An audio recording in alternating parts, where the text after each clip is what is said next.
بسم اللہ الرحمن الرحیم۔ السلام علیکم ورحمۃ اللہ وبرکاتہ۔ تمام تعریفیں اللہ وحدہ لا شریک کے لیے کہ جو خالق کائنات بھی ہے اور مالک شش جہات بھی، اور لاکھوں کروڑوں درود و سلام حضور نبی رحمت شفیع امت صلی اللہ تعالی علیہ وآلہ وسلم پر اور آپ کے آل و اصحاب پر۔ ناظرین محترم، میم ٹی وی کی وقت سحر ٹرانسمیشن کے ساتھ آپ کا میزبان شاہ رخ فیروز قادری حاضر خدمت ہے۔ سال ہے 1442 ہجری، جبکہ آج کینیڈا کے مسلمان اپنے 11ویں روزے کی سحری کرنے جا رہے ہیں۔ ناظرین محترم، عشرہ رحمت کے 10 ایام ہم سے رخصت ہوئے اور آج 11واں روزہ ہم رکھ رہے ہیں۔ عشرہ مغفرت کا آغاز ہے، تو جنہوں نے کوششیں کی، رمضان المبارک میں عبادات کی، قرآن مجید کی تلاوت کرتے رہے، پابندی سے روزے رکھتے رہے، پابندی سے تراویح پڑھتے رہے، تو یقیناً وہ لوگ جو ہے مراد کو پہنچنے والوں میں شامل ہو رہے ہیں۔ لیکن بعض ایسے بھی ہوتے ہیں کہ جو اس عشرہ رمضان مبارک کی ان بابرکت ساعتوں سے فائدہ نہیں اٹھا پاتے، اور پھر جو ہے رمضان گزر جاتا ہے تو صرف ہمارے پاس پھر افسوس کے علاوہ کوئی بات نہیں رہتی۔ تو ناظرین محترم، کوشش کریں کہ جتنا ہو سکے رمضان کی ان بابرکت ساعتوں کو جو ہے یوں کہہ لیجئے کہ وصول کیجئے اور اس سے فیضیاب ہو۔ تو ناظرین محترم، آج کی ہماری اس نشست کا، اس گفتگو کا عنوان ہے برائی سے نفرت کا ایمانی تقاضا کیا ہے۔ تو اس حوالے سے گفتگو کرنے کے لیے ہمارے ساتھ موجود ہیں ممتاز عالم دین حضرت علامہ عمر شہزاد قادری دامت برکاتہ العالیہ۔ آپ خطیب و امام ہیں جامع مسجد حنفیہ کراچی کے۔ تو آئیے گفتگو کا آغاز کرتے ہیں۔ السلام علیکم علامہ صاحب۔ وعلیکم السلام ورحمۃ اللہ۔ خیریت سے حضرت صاحب؟ الحمدللہ، مالک کے ساتھ۔ حضرت صاحب، برائی سے نفرت کا ایمانی تقاضا کیا ہے، اس حوالے سے آج کا عنوان ہے۔ یہ ارشاد فرمائیے کہ بنی اسرائیل کی گمراہیوں کے حوالے سے آپ کیا ارشاد فرماتے ہیں، کیا مطالعہ فرمایا آپ نے؟ یوں تو روایات میں، احادیث میں بنی اسرائیل کی کئی گمراہیاں ہیں اور کئی ان کے ایسے کام بتائے گئے جن کے سبب بنی اسرائیل پر عذاب الہی آیا، اور کئی ان کے معاملات تھے جو قرآن مجید برہان رشید میں بھی ذکر کیے گئے۔ آج ہم سنتے ہیں کہ بنی اسرائیل کی تمام گمراہیوں میں سے سب سے پہلی گمراہی کیا تھی، کہ جو بنی اسرائیل میں سب سے پہلی خرابی پیدا ہوئی، جس خرابی کے سبب وہ مزید گمراہیوں میں بڑھتے گئے، مزید ان پر جو ہے نافرمانیوں کی سیاہی چھاتی چلی گئی۔ تو سیاستہ کی حدیث ہے، سیدنا عبداللہ بن مسعود رضی اللہ عنہ بیان کرتے ہیں کہ آقا علیہ السلام نے ارشاد فرمایا کہ اول جو خرابی بنی اسرائیل میں پیدا ہوئی، سب سے پہلی جو بنی اسرائیل کے اندر خرابی پیدا ہوئی وہ یہ تھی، حضور خاتم الانبیاء صلی اللہ علیہ وسلم فرماتے ہیں کہ ایک شخص بازار میں آتا اور کسی کو گناہ کرتے ہوئے دیکھتا تو اس سے کہتا اتق اللہ، اللہ سے ڈرو اور خدا کا خوف کرو، یہ جو کام تم کر رہے ہو یہ تمہارے لیے حلال نہیں ہے۔ یعنی اسے نصیحت کرتا، برائی سے نفرت کا اظہار کرتا، برائی سے روکتا اسے۔ فرماتے ہیں جب دوسرا دن آتا تو اسے روکنے کے بجائے، پہلا شخص تو اپنی برائی پہ ویسے ہی برقرار ہوتا، اب جو نصیحت کرنے والا تھا، جو واعظ بنا ہوا تھا، جب دوسرے دن وہ آتا اور اسے دیکھتا وہ اسی گناہ کے اندر مبتلا ہے تو اسے روکنے کے بجائے، خدا کا خوف دلانے کے بجائے اسی کے ساتھ کھانے پینے لگ جاتا اور اس کا ہم نوالا اور ہم پیالہ بن جاتا۔ اور جب یوں سلسلہ ہوتا رہا تو آقا علیہ السلام نے فرمایا اللہ رب العزت نے ان کے علماء اور عوام سب کے دلوں کو ایک کر دیا۔ اب صرف ظاہری فرق رہ گیا کہ بعض مذہبی نظر آتے تھے اور بعض جو ہے وہ گناہ گار نظر آتے تھے، لیکن دل سب کے ایک ہو گئے، کیونکہ دل وہی ہوتا ہے ہدایت والا جس کے اندر برائی کی نفرت ہوتی ہے۔ آج ہمارا موضوع یہی ہے کہ جو برائی سے نفرت کرنا ہے یہ ہمارے ایمان کا تقاضا ہے۔ اگر برائی سے نفرت نہ ہو تو اس دل کے اندر ایمان کامل نہیں ہو سکتا، کیونکہ اس دور کے علماء نے یہ روش اپنا لی کہ وہ گناہ گار لوگوں کے ساتھ ہنستے، خوش گپیاں کرتے، ان کے ساتھ کھاتے پیتے، اور انہیں سمجھانے کے بجائے جو اس معاملے میں مبتلا ہو گئے۔ تو پھر آقا علیہ السلام نے اس آیت کریمہ کی تلاوت کی جو سورہ مائدہ کی آیت ہے۔ اللہ رب العزت نے فرمایا لعن الذین کفروا من بنی اسرائیل علی لسان داؤد و عیسی ابن مریم ذلک بما عصوا وکانوا یعتدون کانوا لا یتناہون عن منکر فعلوہ لبئس ما کانوا یفعلون۔ اللہ رب العزت نے فرمایا کہ بنی اسرائیل پر ہم نے عیسیٰ علیہ السلام اور داؤد علیہ السلام کی زبانی لعنت اتروائی۔ اب بنی اسرائیل پہ لعنت کیوں کروائی گئی؟ اس کا واضح سبب قرآن پاک میں ہے ذالک بما عصوا وکانوا یعتدون، وہ نافرمانیاں کرتے تھے، حد سے بڑھ جاتے تھے، کانوا لا یتناہون عن منکر فعلوہ، اور ان کا سب سے بڑا جرم یہ تھا کہ وہ ایک دوسرے کو برائی سے منع نہیں کرتے تھے، جو کوئی ایک برائی کر رہا ہے تو اسے سمجھانے کے بجائے اس کے ساتھ شامل ہو جایا کرتے تھے۔ تو اللہ نے فرمایا جب ان کا یہ عمل ہوا لعن الذین کفروا من بنی اسرائیل، تو اللہ نے نبیوں کی زبانی ان پہ لعنت بھجوائی اور لعنت نازل فرمائی۔ تو یہ حضور علیہ السلام نے سب سے پہلی اور خرابی گمراہی جو بتائی وہ بنی اسرائیل کی یہ روایتوں میں ذکر ہے۔ صحیح۔ ناظرین محترم، ہم نے سنا کہ بنی اسرائیل کی جو بڑی خرابیوں میں سے خرابی ہے وہ یہ ہے کہ وہ برائی سے روکنا انہوں نے چھوڑ دیا تھا، اور نیکی کی طرف جو ہے خود بھی اگر عمل کر رہے ہیں تو دوسرے کو عمل کرنے کی ترغیب دینا انہوں نے چھوڑ دیا تھا۔ حضرت صاحب یہ ارشاد فرمائیے کہ برائی سے نفرت نہ کرنا، کیا یہ بھی باعث عذاب ہو سکتا ہے؟ اب ایک شخص ہے جو خود برائی نہیں کر رہا، سامنے والا اگر برائی کر رہا ہے اور وہ اس فعل سے نفرت نہیں کرتا، تو یہ کیا باعث عذاب ہوگا؟ جی واضح حدیث مبارک ہے، اللہ رب العزت نے جبرائیل علیہ السلام کو حکم دیا کہ جا کر فلاں بستی کو تہس نہس کر دو۔ اب جبرائیل علیہ السلام نے بارگاہ رب العزت میں عرض کی کہ مالک فلاں بستی کے اندر تو تیرا ایک نیک بندہ بھی رہتا ہے جس نے پلک جھپکنے کی مقدار تیری نافرمانی نہیں کی، وہ رات دن تیری طاعت میں رہتا ہے، تیری بندگی میں رہتا ہے، تو مالک کیا اسے بھی تباہ و برباد کر دوں؟ ارشاد فرمایا جبرائیل جاؤ اس بستی کو الٹ دو، کیونکہ وہ بندہ ایسا ہے کہ کبھی اس کا چہرہ میری نافرمانیاں دیکھ کر، برائیاں دیکھ کر کبھی اس کا چہرہ متغیر نہیں ہوا۔ تو فرمایا یہ اس کا جرم ہے کہ وہ خود تو نیک ہے لیکن برائیاں دیکھ کر برائیوں سے نفرت نہیں کرتا، برائی سے منع نہیں کرتا، تو اللہ رب العزت نے اس عالم کو بھی ہلاک کرانے کا حکم دیا۔ اور دوسری روایت میں ہے سیدنا یوشع بن نون علیہ السلام، اللہ نے آپ کو وہی فرمائی کہ اے یوشع میں تیری قوم کے 1,00,000 بندے ہلاک کرنے جا رہا ہوں، ان میں 60,000 بدکار ہیں، 40,000 نیکوکار ہیں۔ اب یوشع بن نون علیہ السلام نے عرض کی کہ مالک گناہ گاروں کا ہلاک ہونا، گناہ گاروں پہ عذاب آنا، اس کی وجہ تو ظاہر ہے، واضح ہے، لیکن جو نیکوکار ہیں، جو تیری بندگی میں رہتے ہیں، جو تیری طاعت میں رہتے ہیں، ان پہ عذاب کا سبب کیا ہے؟ تو اللہ رب العزت نے ارشاد فرمایا اے یوشع بن نون ان کی ہلاکت اور عذاب کا سبب یہ ہے کہ وہ برائی کو دیکھ کر ان کے دلوں میں نفرت پیدا نہیں ہوتی۔ وہ جب 60,000 لوگوں کو گناہ کرتے ہوئے دیکھتے ہیں تو یہ جو نیک و کار 40,000 ہیں ان کے چہرے متغیر نہیں ہوتے، یہ چہرے کے آثار سے منع نہیں کرتے۔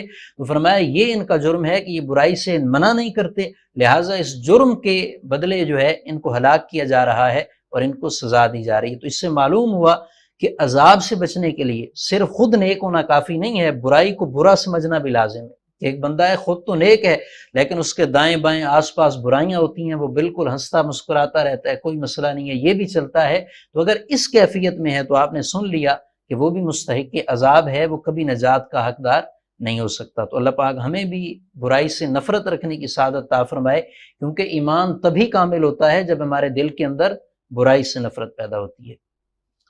اچھا جی، تو ناظرین محترم علامہ صاحب ارشاد فرما رہے ہیں کہ برائی سے روکنا اور برائی سے نفرت رکھنا یہ بھی ایمان کا تقاضا ہے، اور بندہ مومن کی کوشش ہونی چاہیے کہ وہ اس ایمانی تقاضے کو مد نظر رکھتے ہوئے یہ کوشش کرے کہ برائی سے نفرت کرے۔ جہاں ہم برا فعل ہوتے ہوئے دیکھتے ہیں، ہمیں جہاں نظر آتا ہے کہ ہماری دسترس میں ہے کہ ہم اس شخص کو روک سکتے ہیں، یا ہماری اتنی صلاحیت ہے کہ ہم اسے منع کریں گے تو شاید یہ رک جائے، تو پھر ہمیں چاہیے کہ ہم کوشش کریں کہ اس فعل کے کرنے والے کو تنبیہ کریں، اپنے عہدے اپنے منصب کو استعمال کرتے ہوئے، اپنے کردار کو استعمال کرتے ہوئے کوشش کی جائے کہ جہاں جو شخص اگر ہم دیکھ رہے ہیں کہ برائی ہو رہی ہے تو اس برائی کو روکنا اور اچھائی کی دعوت دینا، یہ بندہ مومن کا ایمانی تقاضا ہے۔ تو یہاں ہم لیں گے ایک مختصر سا وقفہ، اور وقفے کے بعد اسی حوالے سے علامہ صاحب سے گفتگو ہوگی۔ ہمیں امید ہے کہ آپ ہمارے ساتھ رہیں۔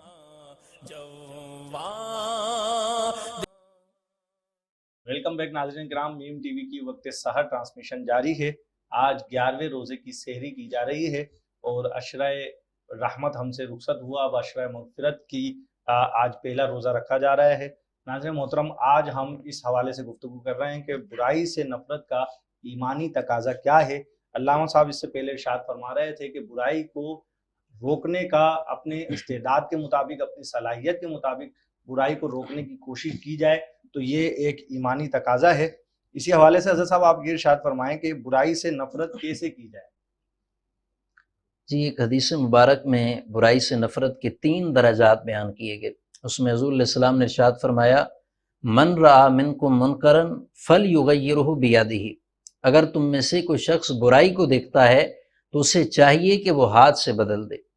اور آگے فرمایا فإن لم یستطع فبلسانہ، اگر ہاتھ سے بدلنے کی قوت نہیں رکھتا تو زبان کے ساتھ برائی کا رد کرے. فإن لم یستطع فبقلبہ، اور اگر زبان سے بھی وہ رد کرنے کا اور نفرت کرنے کا جو ہے استطاعت نہیں رکھتا تو فرمایا فبقلبہ، اب دل کے ساتھ نفرت کرے. اور آگے مزید فرمایا ذالک اضعف الایمان، یہ دل کے ساتھ جو نفرت کرنا ہے یہ سب سے کمزور ترین ایمان ہے. کمزور ایمان سب سے کیا ہے؟ کمزور ایمان ہے، کیونکہ ایمان کا اعلیٰ درجہ تو یہ تھا کہ جب آپ نے برائی کو دیکھا تو آپ ہاتھ سے روکتے. اب اس میں علماء نے فرمایا اگر انسان کی ایسی شخصیت ہے، وہ حاکم ہے، حکمران ہے، سلطان ہے، تو اب لازم ہے کہ ہاتھ کے ساتھ برائی کا رد کرے. جس طرح والد صاحب ہے، گھر میں اولاد کو دیکھتا ہے تو حتی الامکان ہاتھ کے ساتھ اس برائی کو روک سکتا ہے، وگرنہ زبان کا استعمال کرے، نصیحت کرے. اگر ایسی کیفیت میں انسان آ جائے کہ نہ وہاں ہاتھ کا استعمال ہو سکتا ہے نہ زبان کے ذریعے روک سکتا ہے تو فرمایا فبقلبہ، اب دل کے ساتھ برائی کو جو ہے برا جانے. ذالک اضعف الایمان، یہ سب سے کمزور ایمان ہے. کہ یعنی اگر کوئی دل میں بھی برا نہیں جانتا تو فرمایا یہ ایمان کے بالکل درجات سے انسان نکل جاتا ہے. کہ لازم ہے، ہم نے شروع میں سنا کہ ایمان کا تقاضا ہے کہ انسان برائی کو کیا جانے؟ برا جانے. جس طرح اچھائی کو اچھائی جاننا یہ ایمان کا تقاضا ہے، نیکی کو نیکی سمجھنا یہ ایمان کا تقاضا ہے، اسی طرح برائی کو برائی سمجھنا بھی ایمان کا تقاضا ہے. اب جب ہم ان 3 درجات کو دیکھتے ہیں کہ ہاتھ کے ساتھ برائی کو روکے، زبان کے ساتھ برائی کو روکے، دل کے ساتھ برائی کو روکے، تو ہمیں اپنے اوپر غور کرنا چاہیے کہ میں کس کیفیت میں ہوں. کیا میرے دائیں بائیں اللہ کی نافرمانیاں ہوتی ہیں تو میں روکنے کی کوشش کرتا ہوں، یا اللہ نے مجھے ایسی شخصیت بنایا ہے کہ میں اگر زبان سے کچھ بولتا ہوں تو لوگ میرے کہنے سے باز آ جاتے ہیں، تو کیا میں اس کا فریضہ انجام دیتا ہوں؟ حالانکہ ہم نے کئی لوگوں کو دیکھا ہے کہ اگر وہ چاہیں تو برائی کو روک سکتے ہیں، یعنی ان کا ایک جملہ جو ہے وہ برائی کے لیے روک تھام ہو سکتا ہے اور ان کے کہنے سے لوگ گناہ ترک کر دیں گے. اب تو یہاں تک علماء نے لکھا ہے اگر آپ کو گمان ہے، ظن غالب ہے کہ میں فلاں بندے کو برائی سے روکوں گا اور وہ رک جائے گا، تو فرمایا اس بندے پہ واجب اور لازم ہے کہ برائی سے منع کرے. تو یوں اگر وہ اس واجب کو ادا نہیں کرتا تو اس طرح بھی وہ گناہ گار ہو رہے ہیں کہ اس پہ لازم تھا وہ برائی سے روکتا. اور تیسرے درجے میں ہم غور کریں، کیا ہمارے دلوں میں برائی کی نفرت ہے؟ آج کئی ہمارے جوان ہیں جو سمجھتے ہیں کہ فلمیں ڈرامے ایک بری چیز ہے، فحاشی بے حیائی ایک بری چیز ہے، تو کیا ہمارے دلوں میں بھی اس کی نفرت ہے؟ اگر معاذ اللہ کسی کے دل میں یہ چاہے کاش میں بھی اس شوبیز کی فیلڈ میں ہوتا، کاش میرے اندر بھی ایسی ہوتی کہ میں بھی ایکٹنگ کرتا، اگر دل میں اس کے یہ خواہش علماء کہتے ہیں مچل رہی ہے اور برائی کی تمنا کر رہا ہے تو اس کا مطلب ہے یہ دل سے برائی کو برا نہیں جان رہا. اور ہمیں حدیث میں کیا فرمایا گیا کہ کمزور تر ایمان یہ ہے کہ اگر تمہارے اندر ایمان کی شمع ہے تو پھر تم پہ لازم ہے کہ تم نے برائی سے نفرت کرنی ہے. تو لہٰذا ہمیں ہر شخصیت اپنے اعتبار سے غور کر لے، کیا ہم ان 3 درجات میں کہاں کھڑے ہیں، اور کیا ہم اس طرح برائی سے نفرت کر رہے ہیں یا معاذ اللہ غفلت کا شکار ہو کر اپنی آخرت کو داؤ پر لگا رہے ہیں. تو ناظرین محترم، یہاں گفتگو ہوئی کہ برائی کو روکنے کے 3 درجات ہیں. کوشش یہ ہونی چاہیے کہ سب سے پہلے تو اگر کوئی برا فعل ہوتے ہوئے دیکھتے ہیں اور اپنی استعداد کے مطابق، اپنی صلاحیت کے مطابق اس کو ہاتھ سے روکیں، اور اگر ہاتھ سے روکنے کی قدرت نہیں رکھتے، ہاتھ سے روکنے کی صلاحیت نہیں رکھتے، تو پھر اس کو زبان سے روکیں، اور زبان سے بھی نہیں روک سکتے تو دل میں برا جانا ہے، اور یہ کمزور ترین درجہ ہے ایمان کا. تو علامہ صاحب، بعض لوگ گناہوں میں مستغرق رہتے ہیں جبکہ بعض لوگ گناہوں کو چھوڑ کر دوبارہ نیکیوں کی جانب آ جاتے ہیں، تو اس سے متعلق آپ کیا ارشاد فرماتے ہیں؟ جی، حدیث مبارک میں فرمایا جو گناہ گار مسلمان ہے، گناہ گار مومن کی مثال اس اونٹ کی طرح ہے جو اپنے مالک سے بھاگ جاتا ہے اور ادھر ادھر چرنے کے بعد، منہ مارنے کے بعد لوٹ کے واپس مالک کے ہاں آ جاتا ہے.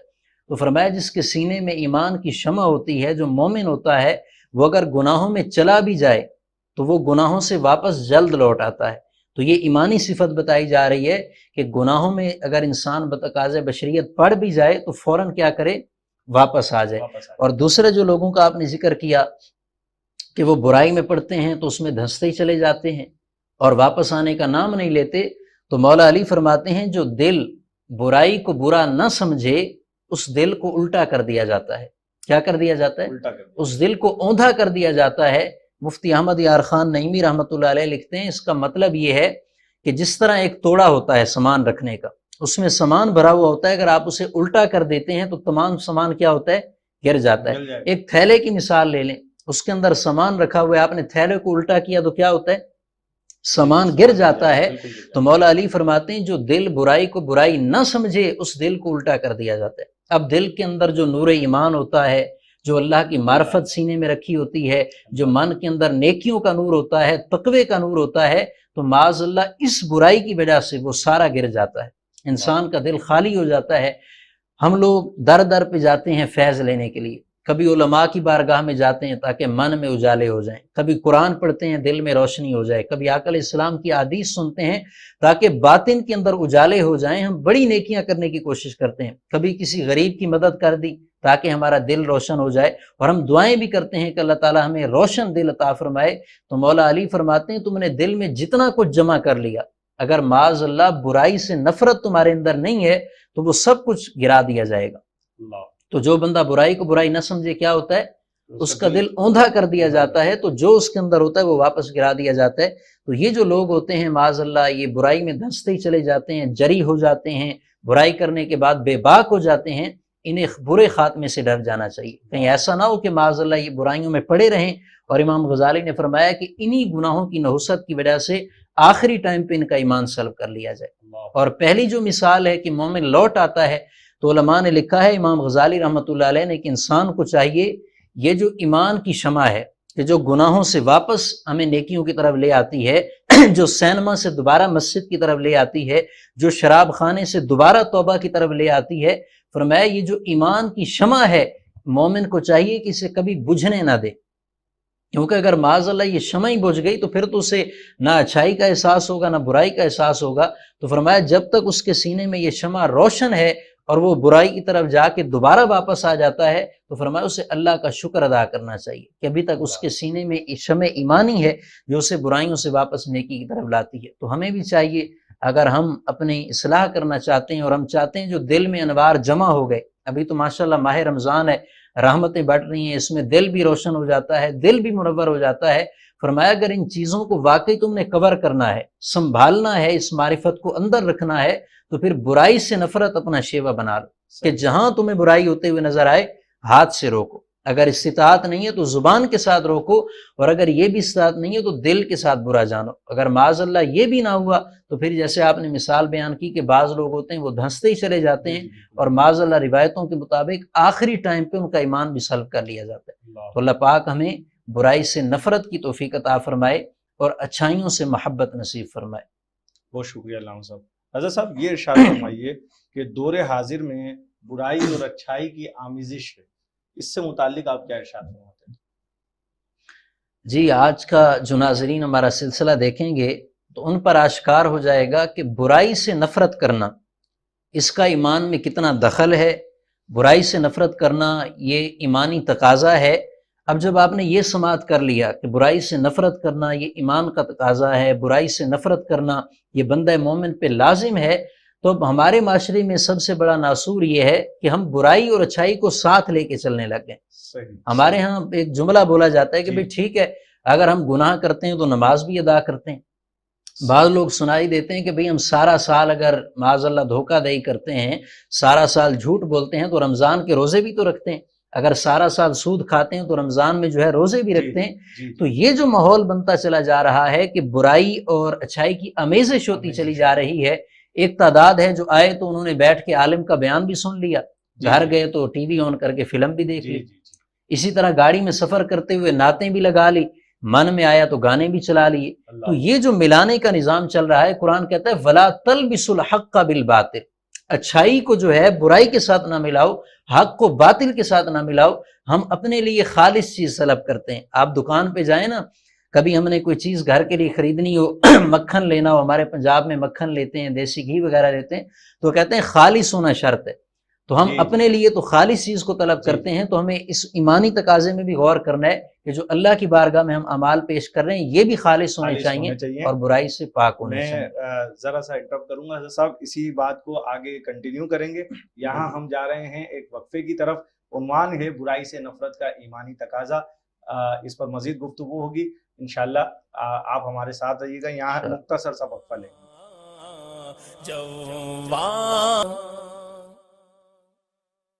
ویلکم بیک ناظرین کرام. میم ٹی وی کی وقت سحر ٹرانسمیشن جاری ہے اور عنوان ہے برائی سے نفرت کا ایمانی تقاضا. علامہ صاحب گفتگو سے ابھی وقفے سے قبل ارشاد فرما رہے تھے کہ برائی کو دل میں برا جاننا ضروری ہے اور کوشش ہونی چاہیے کہ جہاں برائی ہوتے ہوئے دیکھیں تو اس کو اپنے ہاتھ سے روکیں, اور اگر ہاتھوں سے نہ روک سکیں یا ہاتھوں سے روکنے کی صلاحیت نہ رکھتے ہوں تو اسے زبان سے روکیں, اور اگر زبان سے بھی نہ روک سکتے ہوں تو پھر دل میں برا جانیں. اور پھر ایک بات یہ بتائی گئی کہ جو لوگ برائی میں ایسے مستغرق رہتے ہیں کہ برائی میں ہی مگن رہتے ہیں تو ان کے ایمان کے سلب ہو جانے کا خطرہ ہے کہ وقت وفات وقت وصال ہو سکتا ہے کہ ان کو ایمان کی نعمت سے محروم کر دیا جائے. لیکن اس کے برعکس وہ لوگ کہ جو برائی میں مستغرق رہتے ہیں اور پھر موقع پا کر برے اعمال کو چھوڑ کر اور فوراً جو ہے نیکی کی طرف جو ہے منتقل ہو جاتے ہیں, نیکوکاروں میں شامل ہو جاتے ہیں اور پھر اس سلسلے کو مرتے دم تک جاری رکھتے ہیں, تو ان کے اچھے خاتمے کا جو ہے یہ سبب بنتا ہے. تو ناظرین محترم, گفتگو جاری تھی علامہ صاحب سے کہ دور حاضر میں برائی اور اچھائی کی آمیزش سے متعلق کیا فرماتے ہیں. حضرت صاحب وہیں سے کنٹینیو کریں گے کہ دور حاضر میں اچھائی اور برائی کی آمیزش سے متعلق کیا ارشاد فرماتے ہیں. جی میں عرض کر رہا تھا کہ اللہ رب العزت نے قرآن مجید برہان رشید میں فرمایا وَلَا تَلْبِسُوا الْحَقَّ بِالْبَاطِلِ, کہ جو حق ہے اسے باطل کے ساتھ نہ ملاؤ. یعنی حق اور باطل رہ ہی نہیں سکتے. آپ اگر دنیاوی مثال سے سمجھیں, ایک بالٹی دودھ ہے, اس کے اندر اگر آپ ایک قطرہ پیشاب ڈال دیں, کیا دودھ برداشت کرے گا اسے؟ کیونکہ یہ جو دودھ حق ہوتا ہے یہ اسے برداشت نہیں کر سکتا. تو فرمایا حق اور باطل اور اچھائی اور برائی کی یہی مثال ہے کہ اچھائی کے اندر آپ تھوڑی سی بھی برائی ملا دیں گے نا تو اچھائی اسے برداشت نہیں کرے گی. اگر آپ کو اچھا بننا ہے تو پھر پورا اچھا بنے. کہ جب انسان اچھائی اور برائی کو ملا کے چلتا ہے, جیسا کہ بدقسمتی سے ہمارے ہاں یہ ماحول بنتا چلا جا رہا ہے کہ بھئی دین اور دنیا ساتھ لے کے چلو. ایک حد تک تو یہ جملہ درست تھا کہ دنیا کے جو جائز معاملات ہیں آپ ان کو ساتھ رکھیں. ہم بھی منع نہیں کرتے کہ آپ دین کی طرف آئیں تو بالکل مسجد کی ہو کے بیٹھ جائیں, لیکن معاذ اللہ لوگوں نے ان معنی پہ لے لیا دین اور دنیا. گانے اور نعتوں کو ایک ساتھ لے کے چلیں, بیانات اور فلموں کو ایک ساتھ لے کے چلیں. آپ قرآن صبح اٹھ کے آپ نے پڑھ لیا, دوپہر ہوئی تو آپ نے کوئی جو ہے وہ رومانٹک ناول بھی پڑھ لیا, ڈائجسٹ بھی پڑھ لیے. یہ جو ماحول بنتا جا رہا ہے یہ تباہی کی طرف ہمارا معاشرہ جا رہا ہے. یہ جو ہمارا اصل ایمان کا تقاضا تھا کہ ہم نے برائی کو اچھائی سے الگ رکھنا ہے اور اچھائی کو پاک کر کے اچھائی کرنا ہے اور برائی کو دل میں بھی برا جاننا ہے اور جہاں تک استطاعت اس کے منع بھی کرنا ہے, روکنا بھی ہے. اور بلکہ آپ قرآن مجید میں اگر اٹھا کر مطالعہ فرمائیں تو اللہ رب العزت نے فرمایا کنتم خیر امۃ اخرجت للناس تامرون بالمعروف وتنہون عن المنکر. فرمایا تم جتنی امتیں کائنات میں ظاہر ہوئی تم ان تمام سے افضل اور بہتر ہو. اس کا سبب کیا تھا کہ یہ امت برائی سے منع کرتی ہے اور اچھائی سے, یہ برائی سے منع کرتی ہے اور اچھائی کا حکم دیتی ہے. ہمارا تو فریضہ یہ تھا امت کا. اس میں علماء کا ذکر نہیں ہے کہ عالم صرف برائی سے روکیں گے, عالم برائی کو برا جانیں گے, عالم برائی سے نفرت رکھیں گے. یہاں پوری امت سے خطاب ہے. یہاں عوام بھی ہے, عالم بھی ہے, ہر جو ہے وہ طبقے شعبۂ زندگی سے تعلق رکھنے والا انسان ہے کہ تمہارا فریضہ کیا ہے, تنہون عن المنکر, تم نے برائی سے منع کرنا ہے. ہمارا تو اللہ رب العزت نے ہماری ڈیوٹی یہ لگائی تھی کہ ہم نے برائی سے منع کرنا ہے, اور معاذ اللہ آج ہم اس کیفیت میں چلے گئے کہ ہم برائی کو برائی نہیں سمجھ رہے, ہم برائی کو اچھائی کے ساتھ ملا رہے ہیں. تو اگر آج ہم نجات چاہتے ہیں تو ہم پر لازم ہے کہ ہم برائی کو اچھائی سے الگ رکھیں, اور جب ہم اس طرح فرق کرنے لگ جائیں گے تو اللہ نے چاہا تو ہمارا معاشرہ بھی سنورتا چلا جائے گا اور ہمارا دل مزید اجلا ہوتا چلا جائے گا. بہت شکریہ علامہ صاحب. حضرت صاحب یہ آپ نے برائی اور اچھائی کی آمیزش سے متعلق ارشاد فرمایا, یہ ارشاد فرمائیے کہ ہمارے اسلاف کا, بزرگان دین کا برائی سے نفرت کا کیا انداز ہوا کرتا تھا؟ سب سے پہلے تو آپ اگر دور صحابہ کا مطالعہ فرمائیں تو صحابہ کرام علیہم الرضوان برائی سے نفرت کے معاملے میں اس قدر شدت اختیار کیا کرتے تھے. اگر آپ علیہم الرضوان کے سامنے کوئی اللہ کی حدوں کو توڑ رہا ہوتا یا اللہ کی نافرمانیاں کر رہا ہوتا تو صحابہ کرام کے چہرے سرخ ہو جایا کرتے تھے. اور یہ صحابہ کرام ہیں, یہ ان کی تربیت نبی علیہ السلام سے عطا ہوئی تھی.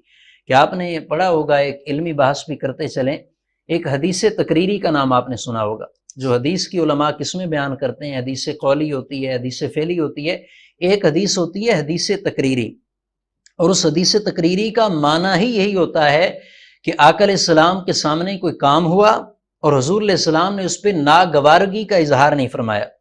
فرماتے ہیں آقا علیہ السلام کا کسی کام پہ انکار نہ فرمانا یہ اس بات کی دلیل ہے کہ یہ کام جائز ہے۔ فرماتے ہیں اب کیونکہ نبی علیہ السلام کی فطرت کے اندر اللہ رب العزت نے اس امر کو رکھ دیا تھا کہ یہ ممکن ہی نہیں تھا کہ حضور کے آگے خلاف شرع کام ہوتا اور آقا علیہ السلام خاموش رہتے، تو فرمایا جب آقا علیہ السلام کسی معاملے کے بارے میں خاموش رہے اور آپ نے انکار نہ فرمایا تو یہ اس بات کی دلیل ہے کہ وہ کام مشروع ہے، جائز ہے۔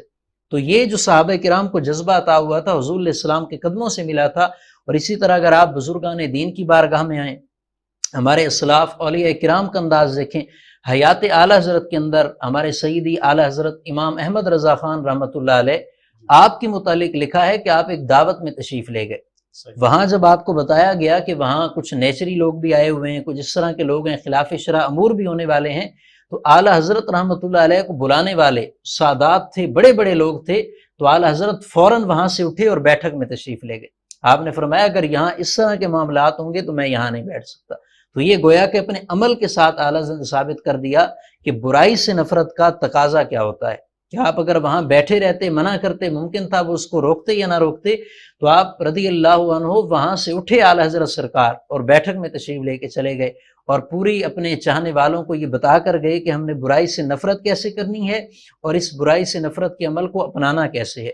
تو ہمیں بھی چاہیے ناظرین کہ ہم بھی جہاں کہیں برائی ہوتے ہوئے دیکھیں، اپنے بزرگوں کی سنت ادا کرتے ہوئے، اپنے بزرگوں کے طریقے کو ادا کرتے ہوئے اس برائی پر قابو پانے کی کوشش کریں۔ آج ایک بڑا سوال ہوتا ہے جا بجا کہ بھئی معاشرے کو کیسے سنوارا جا سکتا ہے، اصلاح کیسے ہو سکتی ہے، حالات خراب ہوتے چلے جا رہے ہیں۔ ہم گھر میں بیٹھے تو تبصرہ ہو رہا ہے کہ مولانا حالات بڑے خراب ہو رہے ہیں، ہمارے پاس بھی لوگ آتے ہیں کہ امام صاحب حالات بہت خراب ہوتے جا رہے ہیں۔ تو بھئی اگر حالات خراب ہو رہے ہیں تو برائیوں سے خراب ہو رہے ہیں نا، تو ہم غور کریں کہ ہم اپنے طور پہ کتنا برائیوں کو روک رہے ہیں۔ میں نے برائی سے نفرت نہیں کرنی، میرے گھر میں برائیاں ہو رہی ہیں میں نے اس پہ روک تھام نہیں کرنی، میرے دائیں بائیں میرے دوست برائیوں میں مبتلا ہیں، میں نے ان کو منع نہیں کرنا، اور میں نے صبح شام کہنا ہے کہ معاشرہ خراب ہوتا جا رہا ہے، حالات خراب ہوتے جا رہے ہیں۔